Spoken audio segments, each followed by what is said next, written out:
পরম করুণাময় আল্লাহ তাআলা নেককার বান্দাদের জন্য সর্বমোট 8টি বেহেশত তৈরি করে রেখেছেন। তার মধ্যে 7টিতে তারা বসবাস করবে এবং একটিতে বসে দিদারে ইলাহি হাসিল করবে।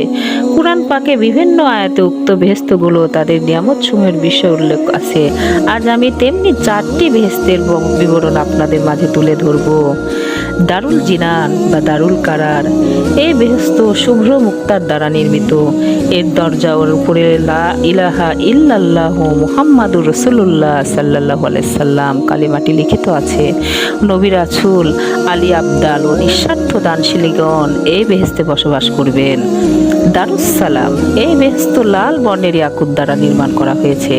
নিয়মিত নামাজ আদায়ে যাদের কোনরূপ অবহেলা নাই এবং বিপদ আপদে ধৈর্য ধারণ করে, এরূপ খাঁটি মুমিনগণই এই বেহেশতে বসবাস করবেন।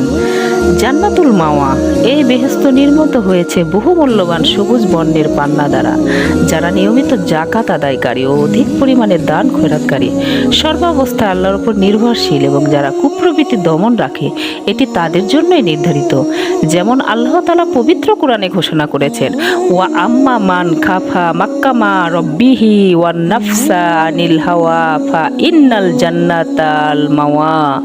অর্থাৎ যে স্বীয় পালনকর্তার সামনে দণ্ডায়মান হওয়ার ভয় করে আর নিজের আত্মাকে কুপ্রবৃত্তির প্রভাব মুক্ত রাখে, নিশ্চয় জান্নাতুল মাওয়া তার বাসস্থান। জান্নাতুল খুলুদ, এই বেহেশত বহু মূল্যবান প্রবাল দ্বারা নির্মাণ করা হয়েছে।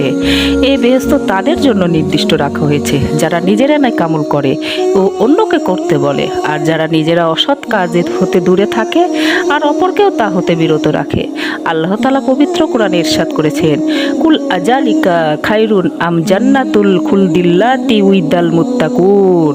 অর্থাৎ হে নবী, যারা দুনিয়ার ধন সম্পদের আকাঙ্ক্ষী তাদের কাছে জিজ্ঞাসা করুন যে দুনিয়ার স্থায়ী সুখ শান্তি ও আনন্দই উত্তম, না খোদাভীরুগণকে যে জান্নাতুল খুলদের ওয়াদা করা হয়েছে তা উত্তম।